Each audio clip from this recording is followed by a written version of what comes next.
A very good evening, dear students. Welcome to Bajirao IAS Academy, the Hindu news analysis. So today we have some very important articles for the discussion, and one by one we'll try to discuss all these important articles.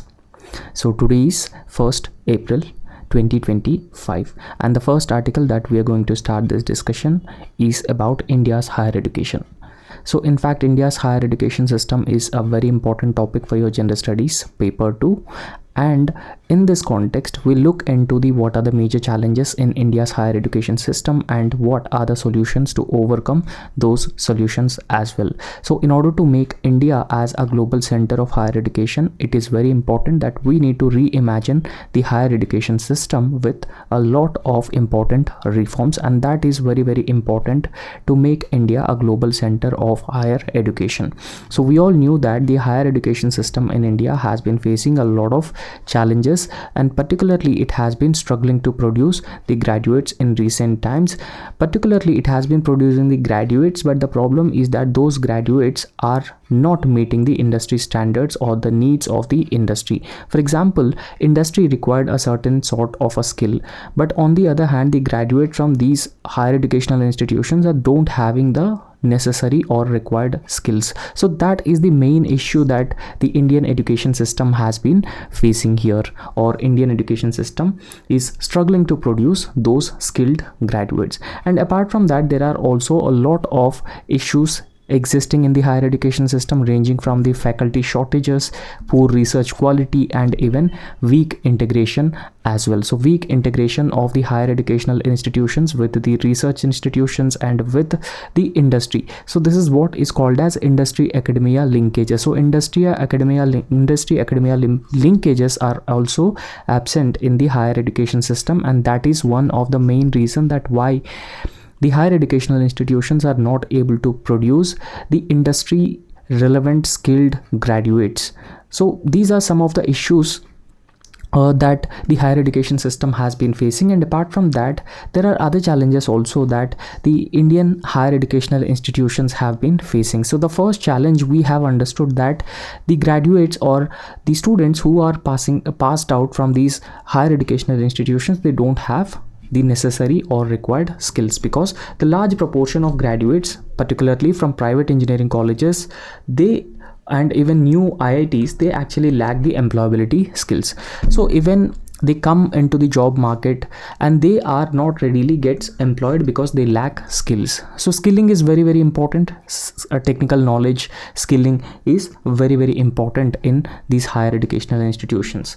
And similarly, as of now, it is observed that the research institutions note a decline in the student quality. So they are also not able to produce quality graduates from these research institutions. So this actually indicates the poor state of affairs existing in India's higher education system as well. However, government has also been making a huge investments in emerging technologies like big data, artificial intelligence, robotics, internet of things. So these are all considered as the emerging technologies, and government has also been ready to make huge investments in those emerging technologies so that India will also become a technological hub, and the technological transformation and adaptation would result in rapid economic growth and economic development in India.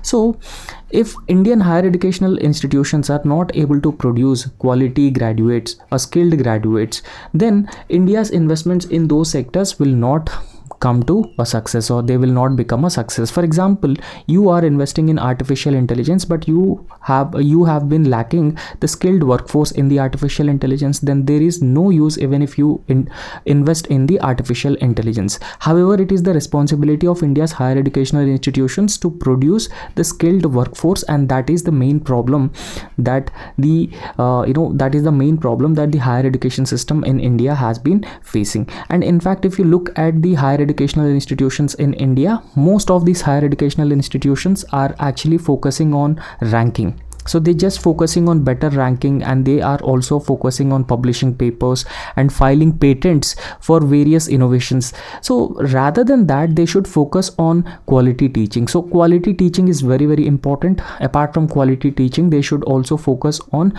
a pedagogy, mentorship of students. So that is very, very important for the success of the students, for skilling students, for developing technical knowledge among the students, so that they can get readily employed and they would also have the industry relevant skills. And on this image, you can also see there are a lot of challenges that the higher education system has been facing. And in fact, in India, we very often see a severely fragmented higher education system, right? So what does it mean when we say the severely fragmented or fragmented higher education system? So there are absence of linkages between the higher educational institutions and the research institutions, and we are not able to produce the industry relevant skilled workforce or skilled graduates, and there is absence of industry academia linkages as well. So therefore, it is being said that in India, higher education system is severely fragmented. And apart from that, there is also a rigid separation of discipline with early specialization that is generally observed in the higher education system as well. And similarly, limited teacher and institutional autonomy. For any institute, autonomy of the institute is very, very important. However, most of the institutes are lacking autonomy, and they are also having limited good quality teachers, right? So this is another major problem that the higher educational institutions have been facing. And similarly, lesser emphasis on research and lack of competitive peer reviewed research funding in these higher educational institutions. Remember, I told you that they are not emphasizing on research, they are not emphasizing on quality teaching, mentorship of the students. Instead, they just focusing on the ranking of the institute, they just focusing on publishing papers. But research is very, very important, skilling is very, very important, and only then we could be able to produce the graduates which are adequately equipped with the industry relevant skills. And similarly, the ineffective regulatory system that is existing in India's higher education system, and it has to be completely revamped, and that is also very, very important. And similarly, the higher educational institutions are not emphasizing on the skill development or development of the cognitive skills and learning outcomes of the students. And in fact, the cognitive abilities, cognitive skills and learning outcomes among the students will play a very, very important role when it comes to making them more and more employable. Rather, this universities or higher educational institutions should actually focus on these components as well. And similarly, there is a limited access, particularly in socio-economically disadvantaged areas, and inadequate mechanisms for merit-based career management and progression for the students, and even suboptimal governance and leadership of higher educational institutions, and the large affiliating universities resulting in low standards of undergraduate education. So it is very, very clear that most of the higher educational institutions are not having the autonomy, and they are also not having the best faculty or best quality teaching, and all these things have been impacting the employability, the skills, cognitive abilities and learning outcomes of the students in higher education. And that is one reason why students are not getting employment and they remain unemployed. So this indicates there is a poor state of affairs existing in the higher education system in India that have to be looked into, right? So anyway, we have solutions also. And apart from that, there is another major problem that has been existing in the higher education system. So that is, there is an insufficient research and teaching collaboration, right? For example, in higher educational institutions, you produce students who are having the technical knowledge, they are having the abilities and even certain sort of a skills also. However, active engagement between these higher educational institutions and research institutions is very, very important for the students. However, as of now, there is an insufficient research and teaching collaboration, because research institutions can only enroll around 5% of India's student population. So this is also another major problem that the higher educational institutions have been facing. So however, there are certain solutions that can be followed. So what are those solutions that can be followed in the higher education system in India? So the solutions include, so teaching institutions should actually focus on improving the classroom instruction rather than pursuing research for rankings. So only focusing on rankings is not a wise choice for these educational institutions, particularly the higher educational institutions.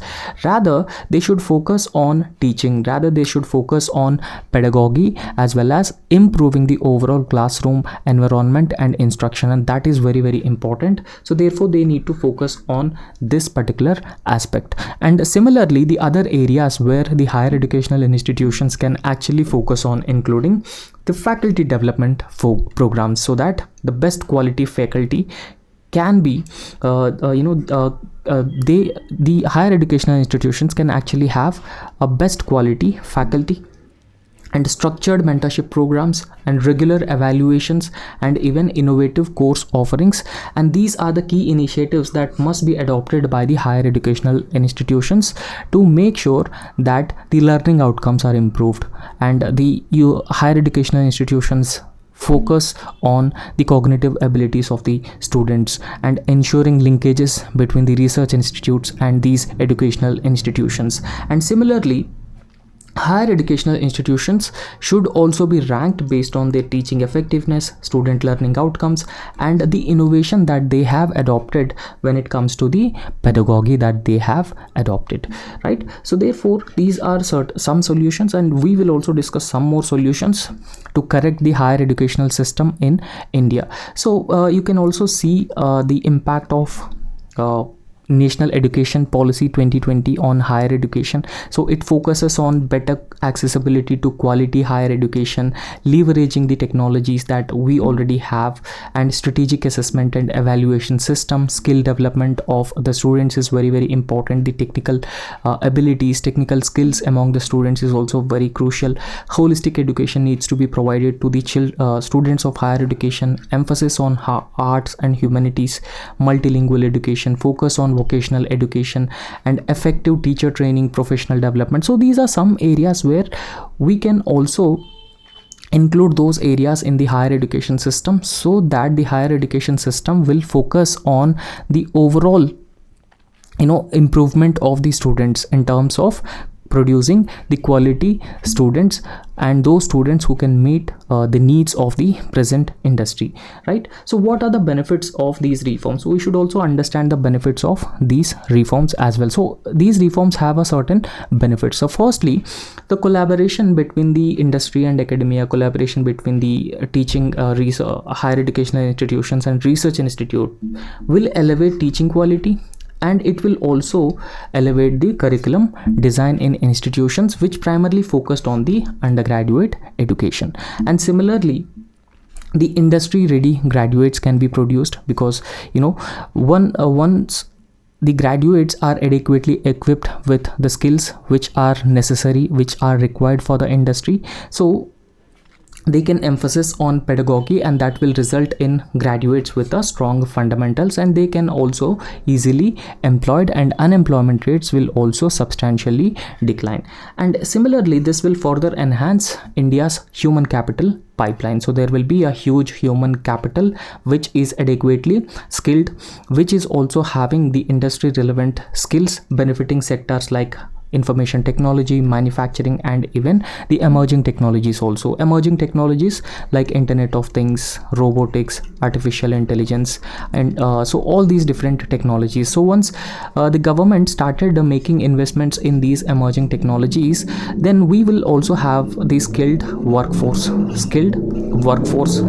the skilled workforce that is ready to ready to work and ready to contribute in all these different emerging technologies, and that's how government investments will become sustainable, right? Because we will have more and more skilled workforce they can contribute positively to all these emerging technologies. And apart from that, the higher educational institutions, the pedagogy, teaching, so everything should be aligned with the national policies such as national education policy as well as Anusandhan National Research Foundation, right? So because the national education policy and Anusandhan National Research Foundation, so they are already advocating for enhancing teaching, research quality as well as the institutional cooperation. So this is how we can actually bring reforms into the existing higher education system. So the focus of the higher education system is that the graduates are more employable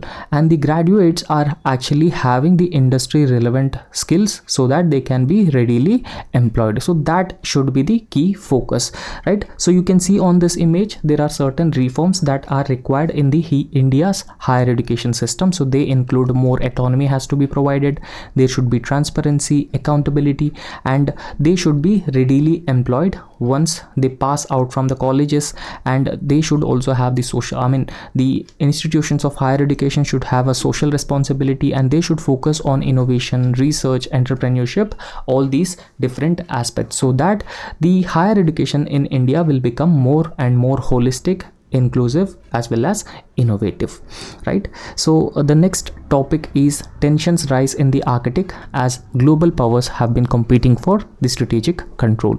So this is the article which is given in the Hindu newspaper.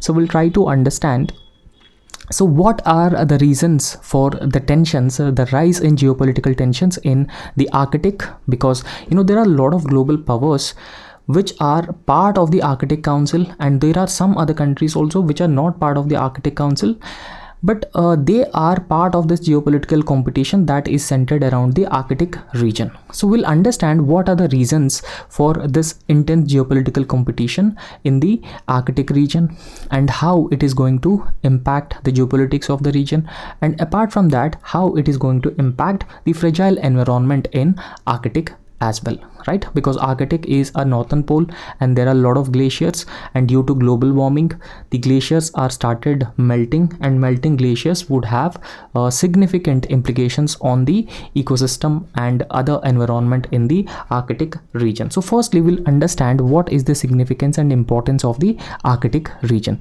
So Arctic is once considered as a frozen frontier because it is part of the northern pole, right?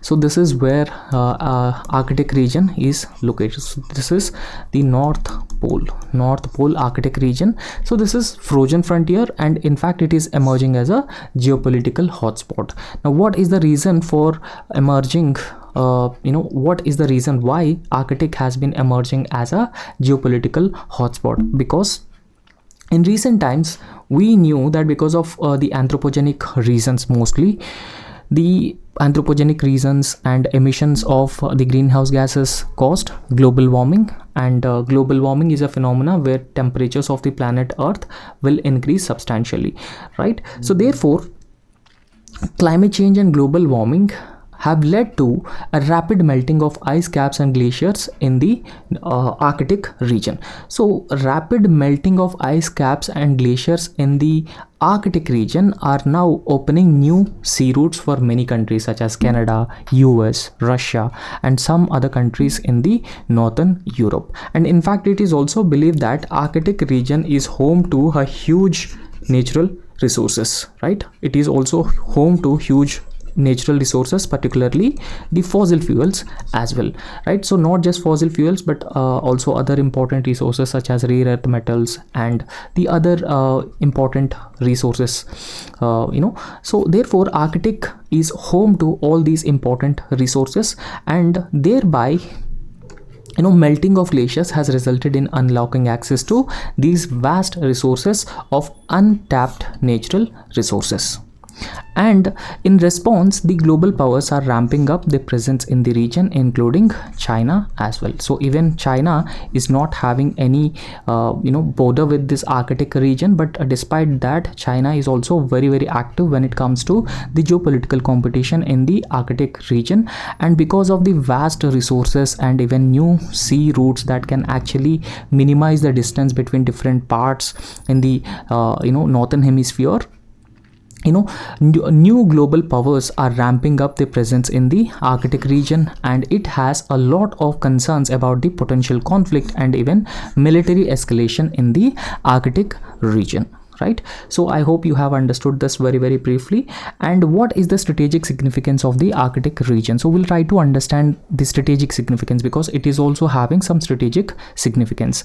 So according to 2019 US Geological Survey, so this particular survey has revealed that the Arctic region is home to 13% of the world's undiscovered oil, right? So 13% is actually huge, and Arctic region is actually home to 13% of the world's undiscovered oil reserves and 30% of its untapped natural gas reserves. So 13% of oil and 30% of the natural gas reserves. So this is one major reason why other countries are very much interested in the Arctic region. So you can see here, this is Arctic region, and with Arctic region several countries are actually, they share borders. For example, US, Canada, Greenland, Iceland, Norway, Sweden, Finland, Russia. So all these countries are part of the Arctic Council.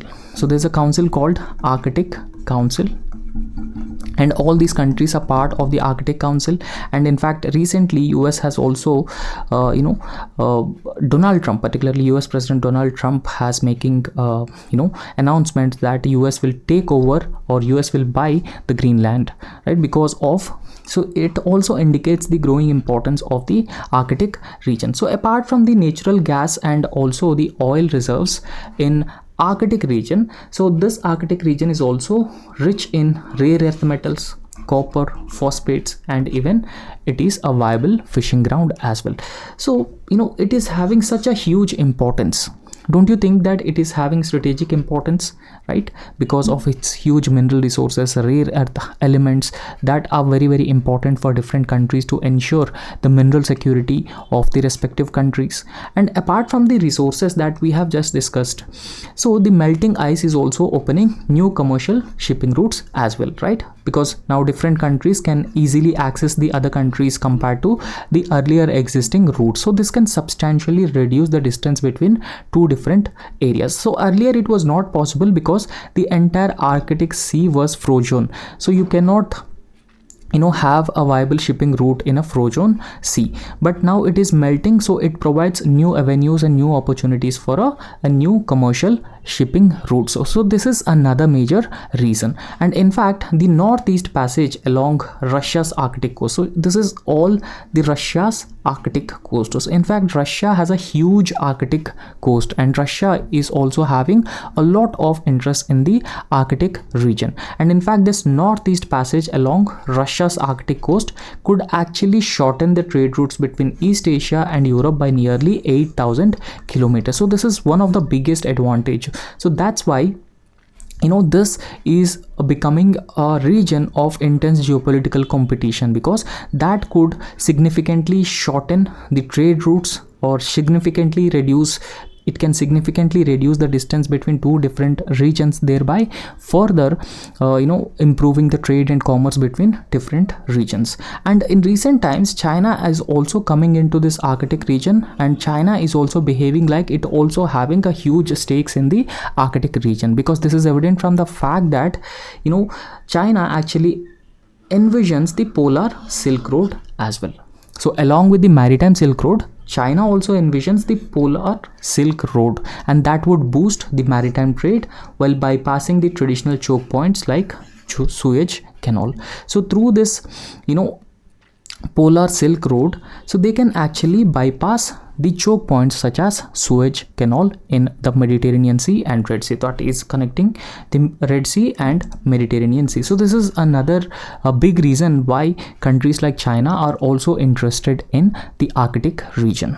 And we'll try to understand there are some emerging tensions among Arctic stakeholders. So what are those emerging tensions in the Arctic stakeholders? So who are the Arctic stakeholders? So you can see all these different countries who are interested in the Arctic region. So Canada, US, Russia, Finland, Sweden, Norway, Iceland, Denmark. So all these countries are considered as the Arctic stakeholders, and there are emerging tensions among these Arctic stakeholders. Now one flashpoint is that the Northwest Passage, right? So Northwest Passage, particularly with respect to Canada. So in case if it is like this is Canada, so this area, right, so this area is considered as the Northwest Passage. So this Northwest Passage is a potential shipping route through Canada's Arctic archipelago. However, Canada has been asserting that this is part of their internal waters, but on the other hand, US has also been coming in, and US has been saying that it is an international strait with freedom of navigation. So US can also freely come in and freely navigate this region as well, and that is where there is a potential conflict that has been emerging between even Canada and US also, and this agreement remains unresolved, and it also further adds to the friction of US and Canada relations. So because of this disagreement, this is the Northwest Passage, right? So Northwest Passage, and here you can see Alaska, that belongs to USA, and here Canada has been saying that this Northwest Passage is part of the internal waters of Canada, but here USA has also been coming because of its security interest and its strategic interest, and US has been saying that this is part of an international strait and we have the freedom of navigation, so therefore we can freely come and freely navigate this particular area, and that's where there is a potential conflict between US and Canada as well. And additionally, US President Donald Trump also making attempts to purchase Greenland. So you can see here, so this is Greenland, and Donald Trump has actually been making efforts to purchase Greenland, but Greenland is not a country, it is under the control of Denmark. He's making efforts to purchase Greenland so that the Arctic interests of US can be better protected, right? So the growing interests of US in the Arctic region can be better protected if US purchases the Greenland from Denmark. So in fact, this move has also been justified by the US on the grounds of national security, and it has also resulted in another controversy, not just between US and Canada, but also between US and even the other European countries, right? So Greenland already hosts US Pitfick military base. So you can see here, so this is US military base, Pitfick military base in Greenland, and the American interest in Greenland has triggered a stronger Danish and even European security commitments in the region, because US is very much interested to buy Greenland from Denmark, and that is where other European countries are also ready to make a larger security commitments in the region. So now we'll try to understand what are the interests of Russia in the region. So Russia is also having certain interests, right? So you can see here, this is where Russia has a huge coast.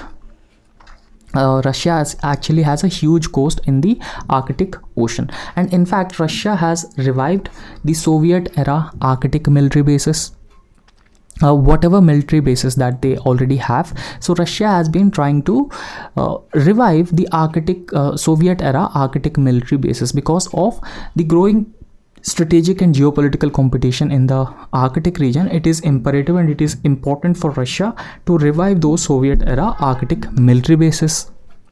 And in fact, Russia has already planted its flag on Arctic seabed in the year 2007 submarine expedition. And in fact, Russian officials are also suggesting that Norway's Svalbard Island, so this is, you can see here, Norway shares its borders with Russia, and Norway's Svalbard Island, that is located somewhere here. So this Svalbard Island should be under Moscow's control, right? So this is what the officials of Russia have been suggesting, and in fact, so this claim would alarm the NATO countries. And after Ukraine conflict, Russia ties with other Arctic Council members such as Norway, Finland, Sweden and Denmark. So other member countries has been weakened. So Russia's relations with other Arctic Council members has been weakened, and that has raised a lot of questions about the Council's future effectiveness, right? So since they don't have good relations, and any country may not maintain the status quo that is part of the Arctic Council. So if in case Russia increases its presence, Russia increases its presence in the Arctic region, so that would trigger the other countries to increase the presence in the Arctic region, and that would lead to the geopolitical conflict in the Arctic region, and that could likely threaten the environment, the fragile environment in Arctic region, right? So we'll also understand the interests of NATO as well as China in the Arctic Ocean. So when we talk about the interests of NATO and China, the entrance of Sweden and Finland into the North Atlantic Treaty Organization. So earlier, both Sweden and Finland were not part of, so these are Sweden and Finland were not part of the North Atlantic Treaty Organization, so they remained neutral. But after Russia's invasion of Ukraine, so these two countries also felt threatened by Russia's aggression, and they also became the part of the North Atlantic Treaty Organization. So after the entrance of Sweden and Finland into NATO, so it has completely changed the dynamics in Arctic region, and in fact Russia's ties with Arctic Council member countries including Sweden and Finland are not good, or not that much, in fact the relations have been weakened. So therefore this alliance has actually changed or increased its presence in the region. NATO has increased its presence in the Arctic region after Finland and Sweden became part of the NATO. So therefore they are also conducting exercises near the Russian border as well, and that is where there could be a potential geopolitical conflict, and the theater for the geopolitical conflict would be the Arctic region, right? So in fact, apart from that, we should also understand China is also interested to be part of this greater geopolitical competition in the Arctic region, because Arctic region have a lot of mineral resources, and apart from mineral resources, it could also substantially reduce the distances between different regions, and it would also help China minimize its dependence on potential choke points such as Suez Canal.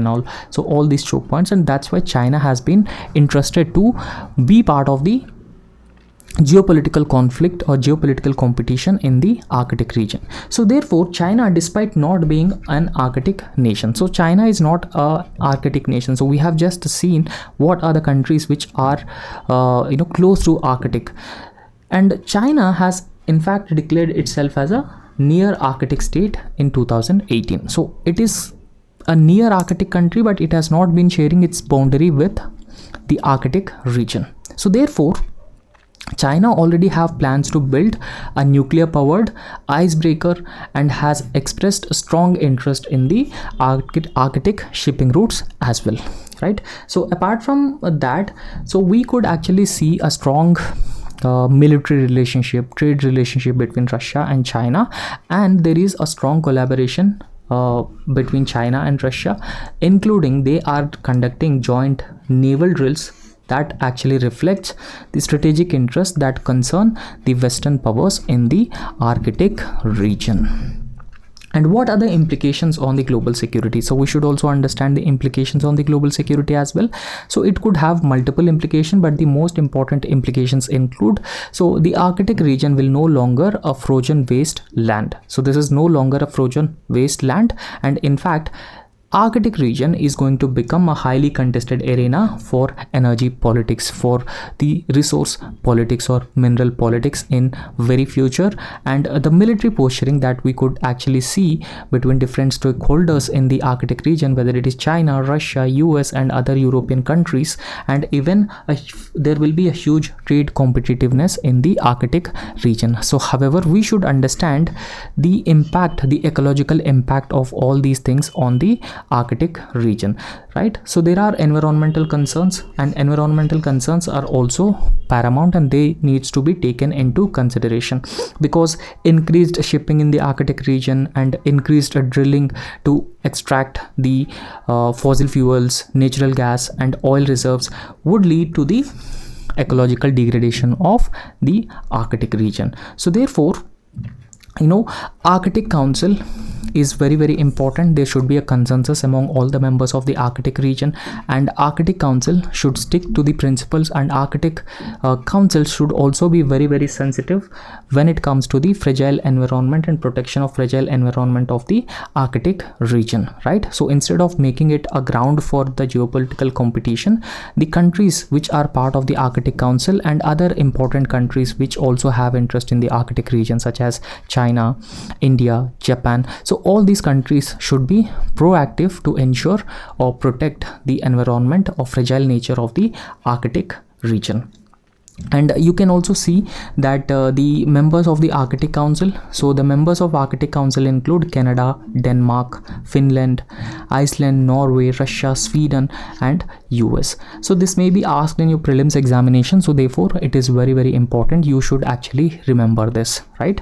So important stakeholders: US and Russia, Canada, and apart from that, Denmark is a member of Arctic Council, Finland, Norway, Sweden and even Iceland. So these are the member countries of the Arctic Council, right? So in fact, new observers are also added to the Arctic Council. So the new observers include China, India, Italy, Japan, Republic of Korea and Singapore, right? So they are new observer member countries. And in fact, already 6 European countries are permanent observers, right? So the permanent observers will not be able to directly raise issues, but will have to bring them forward through one of the 8 core members, right? So in fact, the official estimates about the Arctic is that 13% of world's undiscovered oil reserves and 30% of undiscovered gas deposits that are actually found in the Arctic region. So this is these are some details with respect to Arctic region and how the geopolitical contestation or competition has been emerging in the Arctic region. So next is India's labor force. So we'll talk about employment creation, the problem of unemployment, what are the measures that the government has been undertaking to create employment in Indian economy. So all these things we'll understand. So firstly, this article has been given in the Indian Express newspaper, and this is with respect to the existing unemployment problem in India and the efforts that the government has been undertaking to create large scale employment opportunities as well. So since 2017 and 18, the working age population in India, the total working age population in India right from 2017 to 18 increased by about 9 crore. Right? So in fact, the total working age population has been enormously increasing in India because as of now, India has been enjoying a demographic window where we have a demographic dividend. So demographic dividend actually means the increased or the higher number of working age population in the total population. It is considered as a demographic dividend. So therefore, the total working age population in India has been increased about 9 crore, while the formal sector jobs rose by 6 crore. So therefore, there is still a deficit of around 50 lakh jobs annually. 50 lakh jobs annually. So apart from that, the most recent increase in the employment has not come from the formal sector. Rather, the employment that has been recently created mostly come from self-employment in rural areas or informal services. So this indicates that the formal sector remains ineffective when it comes to creation of employment opportunities for the youth. So hence, both quality and quantity of work opportunities. So what does it mean when we say quality? So quality in the sense that employment in the formal sector with a security, right? Social security, income security, job security. So employment, quality, and at the same time quantity. Quantity means creation of adequate employment opportunities. So adequate employment opportunities are also very important to provide employment to the existing workforce in India. So therefore, we should focus on both quality and quantity of the work opportunities under a strain with a rising working age population, right? So we have a rising working age population, we have a huge demographic dividend. So therefore, it is very important for an economy like India to focus on quality as well as quantity employment creation. However, the challenge of expanding work opportunities in the formal sector, right? So we have plans to increase employment opportunities in the formal sectors, because formal sector employment will ensure social security for the employees, will ensure social security for the workers.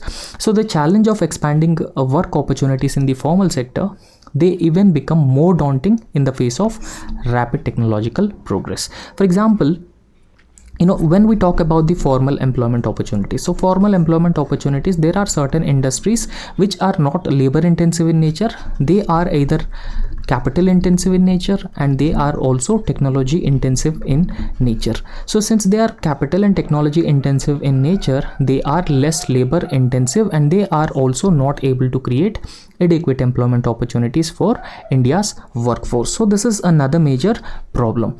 However, the deepening of capital intensity of the production process, including in the labor intensive manufacturing and service industries, is likely to hasten with the advent of artificial intelligence. So with the advent of the artificial intelligence, what will happen, that there will be more unemployment in the formal sector. So the workforce will not be able to get adequate employment opportunities with the advent of new technologies. So I'll tell you the reasons why there will be unemployment if the advent of the artificial intelligence. Because with the advent of artificial intelligence, the manufacturing sector as well as service sector would switch over to the more technology intensive production or capital intensive production, and that makes it less labor intensive, and this will result in the unemployment in India, right? So I hope this is clear for you.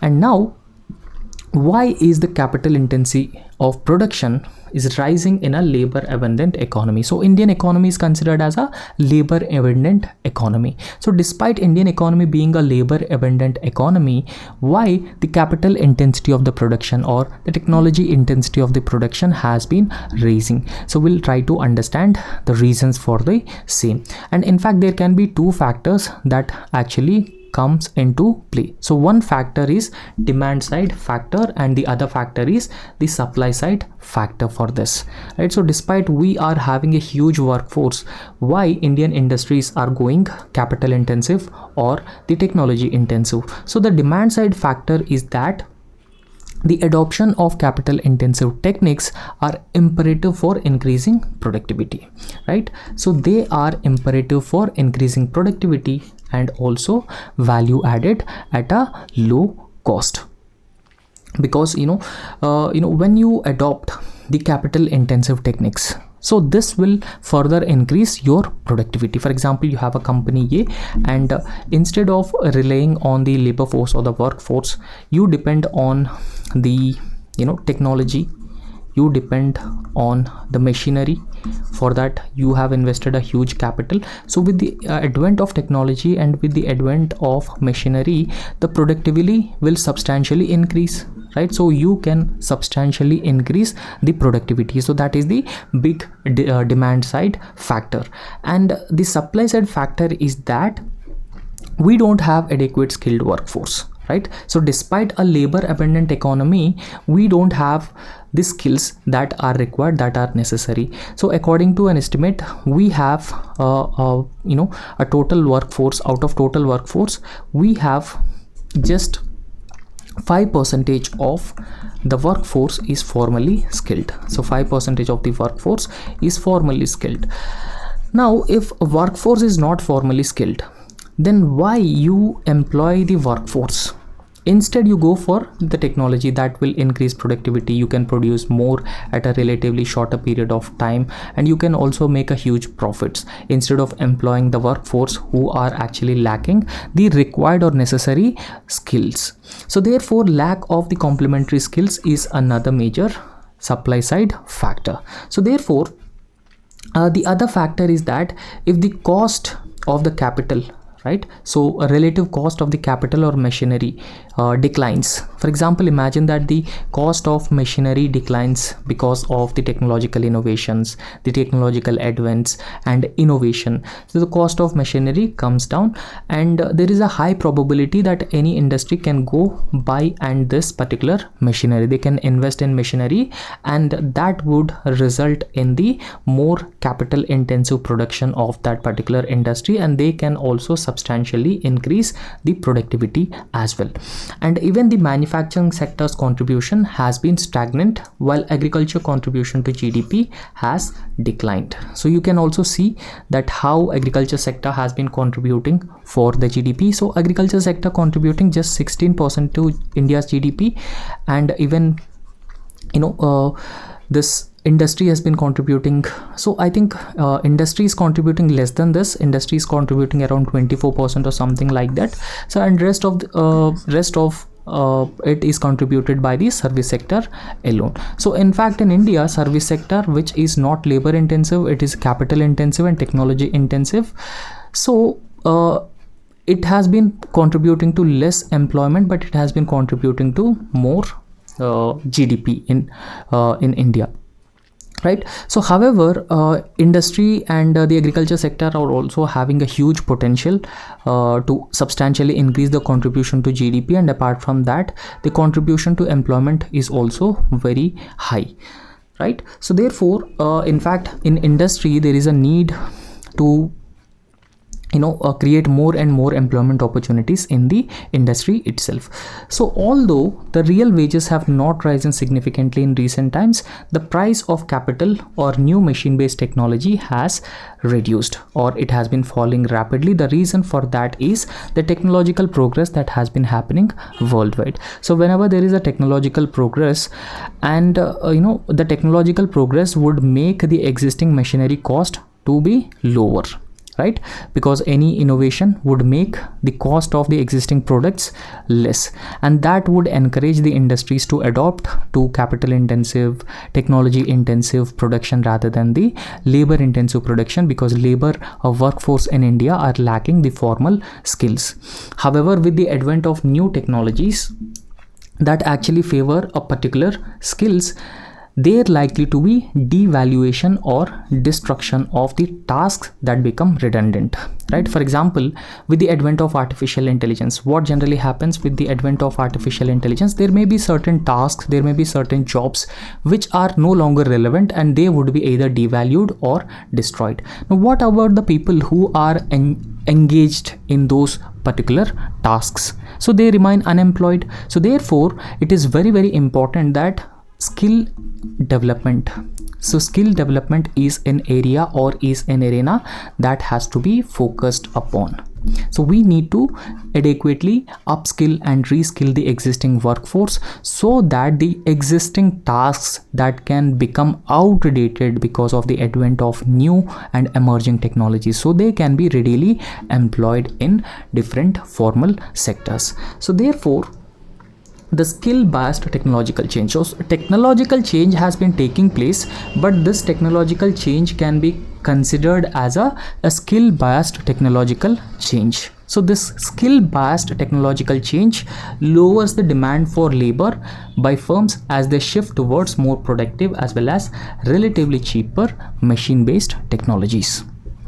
And in fact, it is very, very important for any government, for any economy, to continuously equip the existing workforce with skills. We need to upskill, we need to reskill the workforce, and they could actually complement the new technology and a new machinery. So even though their tasks would become outdated, if they are again upskilled, when they are again reskilled, then they could be part of the labor force, and they could be part of the economy which has been going through the structural changes. So given this scenario, what are the policies that need to be adopted to incentivize hiring more labor in the formal sector, right? So how can we incentivize the hiring of more labor in the formal sector? So one is, the central government has been following two different strategies, so somewhat parallel strategies that the central government has been following. So first is First is the production linked incentive scheme, right? So the production linked incentive scheme would focus on increasing production capacity, for instance through the PLI scheme. And second scheme is that incentivizes the private sector to hire more labor while also skilling them through the employment linked incentive scheme and other internship programs, right? So these are two simultaneous initiatives that the central government has brought in to adequately to create adequate employment, in formal sector, right? Adequate employment in formal sector. And that's all in this lecture, and thank you so much, right?